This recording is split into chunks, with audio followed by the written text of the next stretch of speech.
Kasinatha Bharathi sir, நிகழ்ச்சி உங்கள்கிட்ட ஆரம்பிக்கலாம்.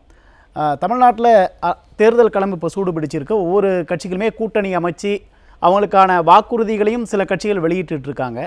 இப்போ உண்மையிலே இப்போ இந்த 2026 தேர்தலில் வந்து பேசுபொருளாக இருக்க போவது எது?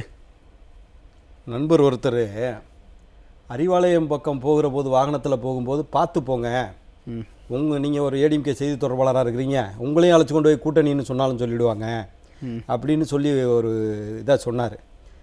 என்ன காரணம்? திராவிட முன்னேற்ற கழகத்திற்கு இப்படி ஒரு சீர்குலைவான நேரம் வருவதற்கான காரணம் என்ன? 505 வாக்குறுதிகளை கொடுத்து 20-25க்கும் மேலான குழுக்களை அமைத்து தமிழ்நாட்டிலே பாலாறும் தேனாரும் ஓடப்போகிறது என்ற ஒரு மாயையை கட்டமைத்து இன்றைக்கு எதையுமே செயல்படுத்த முடியாமல் 5000த்திற்கும் மேற்பட்ட கொலைகள் தமிழகம் முழுவதும் நடந்து இன்றைக்கு சட்டம் ஒழுங்கு சந்தி சிரிக்கின்ற இடத்திலேயும் 6999 போக்சோ வழக்குகள் இன்றைக்கு தமிழகத்திலே பதிவு செய்யப்பட்டிருக்கின்றன. 114 கோடி ரூபாய் இழப்பீடை கொடுத்திருக்கிறோம் என்று அவர்களுடைய சமூக நலத்துறை அமைச்சர் கீதா ஜீவனே ஒப்புதல் வாக்குமூலம் கொடுக்கின்ற அளவிற்கு. அடுத்ததாக பார்த்தீங்கன்னா ஊழலினுடைய ஊற்றுக்கண்ணாக 1020 கோடி ரூபாய் ஊழல் இன்றைக்கு நகர்ப்புற உள்ளாட்சித்துறை மற்றும் குடிநீர் வழங்கல் துறையில் நடந்திருக்கிறது. KN நேரு அவர்கள் தலைமையில் ஊழல் நடந்திருக்குன்னு அதனுடைய வாட்ஸ்அப் சாட்லேருந்து 532 பக்கத்திற்கான அறிக்கையை அமலாக்கப் பிரிவு கொடுத்து உயர்நீதிமன்றம் அதில் FIR போட சொல்லி வலியுறுத்தியதற்கு பிறகும் இப்போ கண்டெம்ட் பெட்டிஷன் பெண்டிங்கில் இருக்குது. மதுரை மேயருடைய கணவர் 200 கோடி ரூபாய்க்கு அங்கே வரி ஏய்ப்பு செய்ததற்கு மேயரும் சேர்ந்து பதவி விலகினாங்க. மேயருடைய கணவர் கைது செய்யப்பட்டார் தமிழக அரசினுடைய லஞ்ச ஒழிப்புத்துறையாலே. இன்றைக்கு ஒட்டுமொத்த தமிழகமும் கனிம வளங்களினுடைய கொள்ளையடிக்கின்ற கூடாரமாக திராவிட முன்னேற்ற கழகத்துக்காரர்களால் உருவாக்கப்பட்டு எப்படி 5 லட்சம் லோடு பொன்முடி அவர்கள் மீது வந்த வழக்கு. நீங்க சொல்றத பார்த்தா தேர்தல் களத்துல திமுகவோட முறைகேடு தான் பேசு பொருளா இருக்கும். நிச்சயமாக 6000 கோடி ரூபாய்க்கு அமலாக்க பிரிவு நோட்டீஸ் கொடுத்தது துரைமுருகனுக்கு நீர்வளத்துறையிலேயே மணல் மாபியா நடக்கிறது. இது போன்ற தவறுகள்.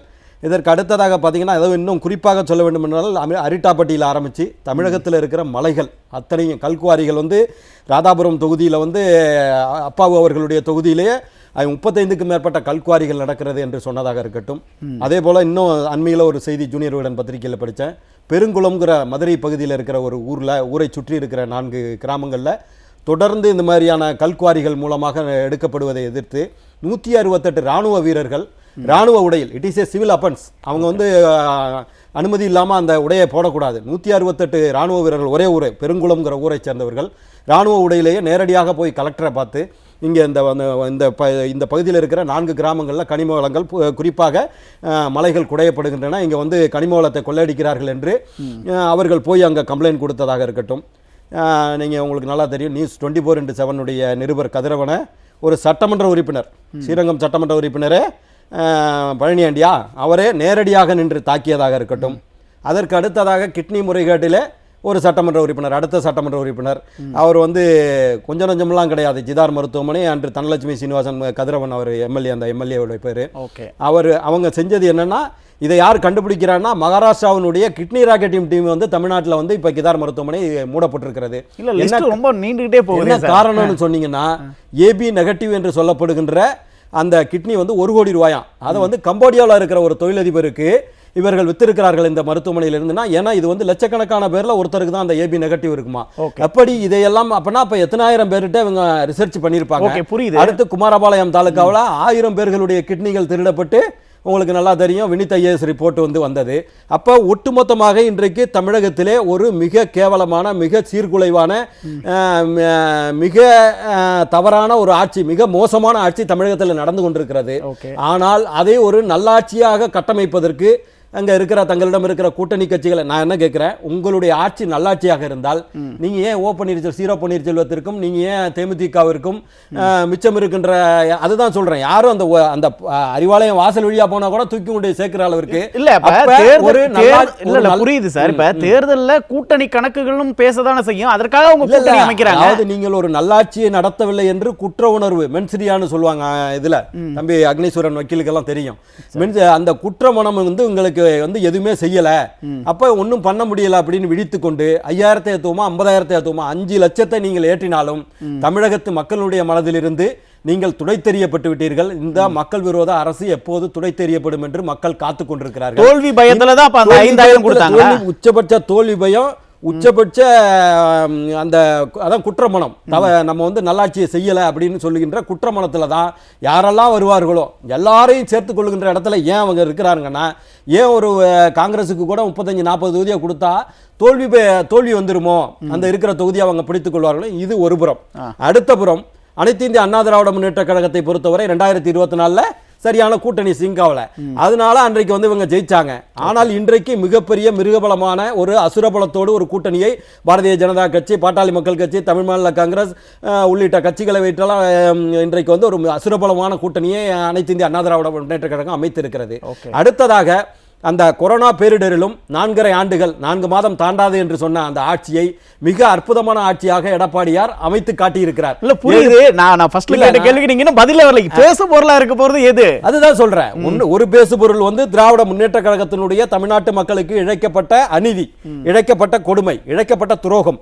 மறுபுறம் எடப்பாடியார் அவர்கள் அந்த 4.5 ஆண்டுகள் கொரோனா பேரிடரில் ₹1 கூட வரி வருவாய் இல்லாத சூழ்நிலையில் கூட 7.5% இடஒதுக்கீட்டிலிருந்து, பாதுகாக்கப்பட்ட வேளாண் மண்டலத்திலிருந்து, 11 மருத்துவக் கல்லூரிகளை ஒரே ஆண்டில் அமைத்ததிலிருந்து, தமிழ்நாட்டு இவங்க எந்த வாக்குறுதியும் நம்ம கொடுக்காம வந்து கூட அற்புதமான ஆட்சியை, பாதுகாக்கப்பட்ட வேளாண் மண்டலம் அமைத்ததிலிருந்து 22,000 ஏரிகளை தூர்வாரியதிலிருந்து ஒரு அற்புதமான ஆட்சியை இன்னைக்கும் திமுக காரங்க சொல்றாங்க. உங்க தலைவருடைய ஆட்சி தான் அற்புதமான ஆட்சி. அப்ப பேசு பொருளா இருக்க போறது அதிமுக திமுக ஆட்சியில் நடந்த சாதனைகளும் முறைகேடுகளும் தான். இன்னைக்கு திராவிட முன்னேற்ற கழகம் கூட பாஜக தேசிய ஜனநாயக கூட்டணியா திமுகவான் ஏன் வாதத்தை வைக்கிறார்கள் என்றால், தமிழ்நாடு தலைகுனியாதுன்னு ஏன் வாதத்தை வைக்கிறார்கள் என்றால், நல்லாட்சி தொடர என்ற ஒரு வாதத்தை அவர்களால் வைக்க முடியாது.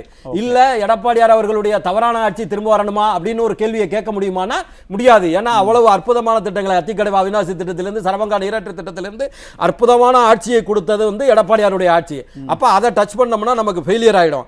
அதனால வந்து பாஜக பூச்சாண்டியை காட்டி, எந்த பாஜக வந்து 6 பேரை வந்து கவர்னராக மாற்றியதோ, எந்த பாஜக 64,000 கோடியை தமிழகத்தில் மெட்ரோ ரயில் திட்டத்திற்கு அள்ளி தந்ததோ, எந்த பாஜக வந்து ஒன்னே ஒன்று சொல்ல முடியும், அந்த கல்வி உதவித்தொகை, அதை தவிர அத்தனை திட்டங்களும் அத்தனை ஜிஎஸ்டி இதையும் வந்து அவங்க ரிட்டர்ன் கொடுத்துட்டு தான் இருக்காங்க. அப்படி செய்யவில்லை என்று சொன்னால், உங்கள்கிட்ட தான் செந்தில் பாலாஜிக்கெல்லாம் ஓடி நீங்க வழக்கு போடுறீங்களா, லீகல் லுமினார் எல்லாம் வச்சிருக்கீங்களா, வழக்கு போட வேண்டியான சொல்லி.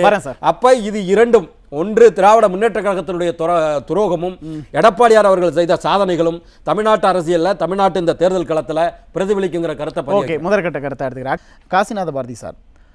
திமுகவோட வியூகங்களை தாண்டி திமுக மீது இருக்கக்கூடிய அதிருப்தி தான் தேர்தலில் பேசு பொருளாக இருக்குமா? நிச்சயமாக பேசு பொருளாக இருக்கும். தமிழ்நாட்டில் இருக்கிற அதிருப்தியை மறைப்பதற்காக சபரீசனுடைய பெண் நிறுவனத்தை வைத்து தமிழ்நாட்டில் இருக்கிற அத்தனை காட்சி ஊடகங்களையும் வளைத்து, தமிழ்நாட்டில் ஒரு பிரச்சனையே இல்லாமல் பாலாரும் தேனாரும் ஓடுவதாக ஒரு மாயையை கட்டமைக்க முயற்சித்து கொண்டிருக்கிறார்கள். குறிப்பாக சொல்ல வேண்டும் என்று சொன்னால், தமிழகத்தில் 23 லட்சம் அரசு ஊழியர்கள் இருக்கிறார்கள். சென்ற வாரம்லாம் பார்த்துருப்பீங்க, சென்னையில் ஆசிரியர்கள், அது சம வேலைக்கு சம ஊதியம் கேட்ட ஆசிரியர்கள், இடைநிலை ஆசிரியர்கள், தொகுப்பூதியத்தில் இருக்கிற 16,000 ஆசிரியர், அவங்க சம வேலைக்கு சம ஊதியம் 20,000 ஆசிரியர்கள். தொகுப்பூதியத்தில் இருக்கிறவங்க எங்களுக்கு பணி நிரந்தரம் செய்து தரேன்னு சொன்னாங்க, 16,000 ஆசிரியர்கள். அவங்க செவிலியர்கள், ஊராட்சி செயலாளர்கள், சத்துணவு அமைப்பாளர்கள், இப்போது வந்து விஓக்கள், கிராம நிர்வாக அலுவலர்கள், தமிழகத்தில் இருக்கிற 23 லட்சம் அரசு ஊழியர்களும் இன்றைக்கு திராவிட முன்னேற்ற கழக அரசுக்கு எதிராக, அவங்களே சொல்கிறாங்க, நாங்கள் தான் உங்களுக்கு ஓட்டு போட்டு உங்களை கொண்டு வந்தோம், உங்களை எப்போ மாற்றுறதுன்னு காத்து கொண்டிருக்கிறோம். தம்பி அக்னீஸ்வரன் அவர்கள் சொன்னது போல் தலைமைச் செயலக ஊழியர்கள் சங்கம் தான் தமிழ்நாட்டிலே அதிக 56,000 பேர் உறுப்பினராக கொண்டது. அவங்க சொல்கிறாங்க, இந்த டேப்பெல்லாம் ஓட்ட விழுந்த டேப்புங்க, எங்களை ஏமாத்துறாரு ஸ்டாலின் அப்படின்னு சொல்லி. இன்றைக்கு போராடாத துறைகளே இல்லை என்ற அடிப்படையில் பழைய ஓய்வு திட்டத்தை தருவதிலிருந்து அது ஒரு போராட்ட களமாக, ஒட்டுமொத்த செவிலியர்களிலிருந்து போராட்ட களமாக தமிழகம் மாறி இருக்கிறது. போதைப் பொருட்களினுடைய காடாக இன்றைக்கு தமிழகம் மாறி இருக்கிறது. செப்டோ ஊழியர்களை தாக்குறதிலிருந்து, வடமாநில வரை தாக்குறதிலிருந்து, அதனுடைய உச்சம் தான் இன்றைக்கு வந்து 8 வயது பிரச்சனை, ஒரு தாக்கம். 8 வயது குழந்தையிலிருந்து 80 வயது மூதாட்டி வரை சுயேட்சையாக நடமாட முடியவில்லை என்பதற்கு காரணம் வந்து போதையினுடைய உச்சம் தான் இன்றைக்கு தமிழகத்தில் ஒரு காரணமாக அது அமைந்திருக்கிறது. கோவை பாலியல் மாணவி கற்பழிப்பாக இருக்கட்டும், அடுத்து இந்த திராவிட முன்னேற்ற கழகத்துக்காரர்களே அண்ணா யூனிவர்சிட்டி ஞானசேகரன் வழக்கிலிருந்து, அரக்கோணம் தெய்வ செயல் 22 ஆண்கள்கிட்ட இது பண்ண சொன்னாங்கன்னு சொன்னதிலிருந்து ஆரம்பித்து, தற்போது நேற்றைக்கு அந்த பெருமையை இன்னும் பறைசாட்டுகின்ற விதத்தில் ஏர் ஹோஸ்டஸ்ட்டை, எங்கெல்லாம் திராவிட முன்னேற்ற கழகத்தினுடைய அருமை பெருமையை வந்து கட்சியினுடைய கவுன்சிலர் பிரபாகரன்கிற கவுன்சிலர், திருவள்ளூரை சேர்ந்த கவுன்சிலர் அவரே நின்று அந்த ஒரு பாலியல் வன்கொடுமையை செய்தார்னு சொல்கிறாங்க. இன்னமும் பார்த்தீங்கன்னா இல்லை, இதில் இன்னொரு சந்தேகம் என்ன வரும்னா, இப்போ திமுக 520 வாக்குறுதிகளை கொடுத்துட்டு 5 ஆண்டு காலமாக எதையுமே செய்யாமல் நிறைய அத்துமீறல்கள் ஈடுபடுறாங்க அப்படின்னா, அப்போ திமுகவோட கணக்கு என்னவா தான் இருக்கு? எதை பற்றியும் கவலை இல்லை. 5000 அக்கௌண்ட்டில் ஏற்றி விட்டோம்னா ஓட்டு விழுந்துரும். எப்படியும் மக்கள் ஏமாந்துருவாங்க. ஏமாத்துறதுக்கு 2021 மாதிரி மக்களை நினைக்கிறாங்க. அப்படி ஏமாத்திடலான்னு அவங்க கனவு காணுகிறார்கள். குறிப்பாக சொல்லணும்னா அண்ணா நகர் பாலியல் மாணவி பாலியல் வன்முறை வழக்கில் கம்ப்ளைண்ட் கொடுக்க போன பெற்றோர்களை தாக்குறாங்க. அக்கா கனிமொழி அவர்கள் கலந்து கொண்ட கூட்டத்திலேயே பெண் காவலரை அபியூஸ் பண்ணதாக இருக்கட்டும், திருவண்ணாமலையில் காவலர்களே தாயின் முன்னிலையில் பெண்ணை கற்பழித்ததாக இருக்கட்டும், சட்டம் ஒழுங்கு என்ற ஒன்று இப்போ நந்தனம் கல்லூரியில் கேண்டீனு, முதுகலை மாணவி கற்பழிப்பு அங்கே கோயம்புத்தூரில், இப்படி ஒட்டுமொத்தமாக லாக்அப் டெத்துகள் அஜித்குமார் மரணத்தில் என்ன காரணத்திற்காக அஜித்குமார் கொல்லப்பட்டாருன்னு இன்னைக்கு வரைக்கும் தெரியல. சண்முக சுந்தரம்னு ஒரு டிஎஸ்பியை மட்டும் காவு கொடுக்க இதாக இருக்கிறாங்க. ஒரு டிஎஸ்பி தன்னிச்சையாக எடுத்துகிட்டு போய் குண்டாந்தடி எடுத்துகிட்டு போய் அடிச்சு கொண்டு விட முடியுமா? அப்போ அவரை இது கொடுத்தது யார்? இதையெல்லாம் தமிழ்நாட்டு மக்கள் வந்து உன்னிப்பாக கவனித்து கொண்டிருக்கிறார்கள். சபரீசனுடைய பெண் நிறுவனம் இல்லை, ஆண் நிறுவனம் இல்லை, எந்த நிறுவனம் தலையிட்டாலும் இவங்க என்ன மாயையை தமிழ்நாட்டில் கட்டமைக்க முயற்சி செய்தாலும் 2026 எடப்பாடியார் அவர்கள் ஆட்சி அமைவதை யாராலும் தடுக்க முடியாதுங்கிற கருத்தை பதிவு. நன்றி.